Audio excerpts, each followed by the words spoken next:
Trump तो इस वक्त मुनीर की तारीफें कर रहे हैं, ट्रंप तो इस वक्त मुनीर पर भरोसा कर रहे हैं कि शायद ईरान से जो बातें चल रही हैं, जो पीस टॉक की बातें चल रही हैं, जो समझौता है वो मुनीर करवा दे।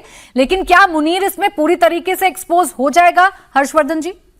नहीं, देखिए, एक्सपोज हो जाएगा जैसा नहीं है। ये कहा जाता है ना कि कोई व्यक्ति आंख मूंद कर लेटा हुआ है, सो नहीं रहा है। अमेरिका वही कर रहा है। और अमेरिका क्या, ट्रंप वही कर रहा है। अभी जो कंसर्न कंट्रीज की लिस्ट है उसमें अभी अभी जो रिपोर्ट आई है थोड़े दिन पहले ही अमेरिका की, उसमें पाकिस्तान सबसे ऊपर है। पाकिस्तान में सबसे ज्यादा एक्टिव टेररिस्ट ऑर्गेनाइजेशन है, 19 डेजिग्नेटेड टेररिस्ट ऑर्गेनाइजेशन है जो पाकिस्तान में। उसके बाद कोई भ्रम नहीं है। और आसिम मुनीर जिस तरह से काम करता रहा है उसमें उसके जो रेडिकल इस्लामिस्ट फोर्सेज हैं, जो टेररिस्ट हैं, उनके साथ उनके रिश्ते हैं। मुनीर की जो बयानबाजी रही है, जो कश्मीर को लेकर, जो हिंदू मुसलमान एक साथ नहीं रह सकते हैं उसको लेकर, तो साफ साफ दिखता है कि वो क्या करना चाहता है। लेकिन ट्रंप को अभी एक तरह से कहें कि आसिम मुनीर वो ट्रंप कार्ड के तौर पर दिखता है। अब ये कोई मतलब चौंकाने वाली बात नहीं है। पता नहीं क्यों अमेरिकियों को अभी समझ में आ रहा है कि वो कुछ डबल गेम कर सकता है, डबल क्रॉस कर सकता है।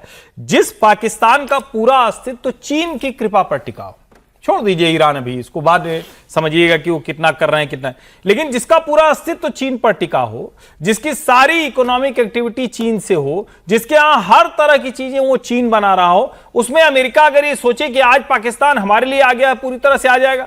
और इसके पहले के जो अमेरिकी रिजीम थे वो पाकिस्तान को एक टूल के तौर पर इस्तेमाल करते थे, लेकिन कभी उसको इंपॉर्टेंस नहीं देते थे, यानी अपनी तरफ से एक ऑथेंटिकेशन नहीं करते थे। इस्लामाबाद टॉक्स कराकर ट्रंप ने जिस तरह से गुणगान किया है, एक उनको ऑथेंटिकेशन देने की कोशिश की है, जो कल को पाकिस्तान अमेरिका के लिए बहुत भारी पड़ सकता है, बहुत ज्यादा खतरनाक हो सकता है। ये दिख क्यों नहीं रहा है ट्रंप को? अगर उनके टीवी चैनल्स इस बात का खुलासा कर रहे हैं, इंटेलिजेंस रिपोर्ट भी सामने आ गई है पाकिस्तान की, और पाकिस्तान का इतिहास भी विजय जी ऐसा है कि वो दगा देता है, तो ये ट्रंप को दिख नहीं रहा है या वो जानबूझकर देखना नहीं चाहते हैं? नहीं, दिख नहीं रहा, ऐसा हो नहीं सकता।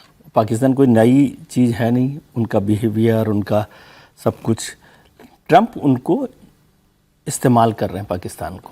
और ट्रंप साहब को आप जानते हैं, वो तो बड़े गुरु हैं, महागुरु हैं। जिस दिन तक उनको लगेगा कि पाकिस्तान की उनको ज़रूरत है ईरान के साथ बातचीत के लिए, या क्योंकि ईरान के साथ पाकिस्तान के रिश्ते रहे हैं और मुनीर के भी रिश्ते रहे हैं, तो उसको वो कैसे एनकैश कर सकते हैं, कैसे यूज कर सकते हैं। क्योंकि किसी बातचीत के लिए एक ऐसे लोगों की भी ज़रूरत होती है ना, जिनकी दोनों के बीच में कोई रिश्ता हो, कोई बातचीत हो, कुछ काम कर सकते हो।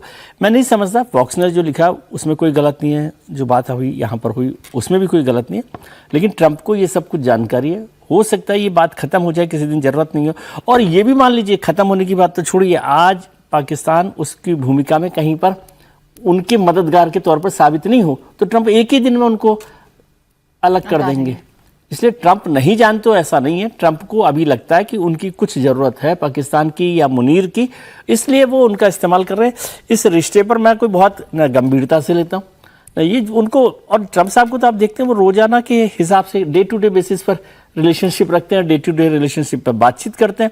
उनको आज तक लग रहा है कि इस्लामाबाद टॉक्स, मान लीजिए ये फेल हो जाती है, तो वो कहते हैं कि मुनीर ने धोखा दिया, ये पाकिस्तान ऐसा करता है इस्लाम, इसलिए उन पर कोई वो बात नहीं है। अभी उनको लग रहा है कि पाकिस्तान उनके लिए एक मददगार हो सकता है या कार्ड के तौर पर काम में लिया जा सकता है। मजबूरी है, तो वो वहां तक उसको यूज कर रहे हैं, इसलिए कोई बहुत ज्यादा चिंता की बात उसमें नहीं है। देखिए, मुझे लगता है कि थोड़ा सा पर्सपेक्टिव देख लेना चाहिए इस पर्सपेक्टिव को कि अमेरिकी एडमिनिस्ट्रेशन हमेशा पाकिस्तान के मिलिट्री एडमिनिस्ट्रेशन के साथ खड़ा रहा है, ये पूरा इतिहास है।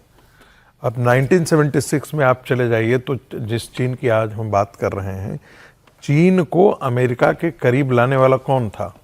उसका मिलिट्री रेजिम था। इसके बाद जब जो है वो पाकिस्तान के जितने भी मिलिट्री रेजिम रहे, चाहे जियाउल हक हो, तो वो भी उनके करीब थे।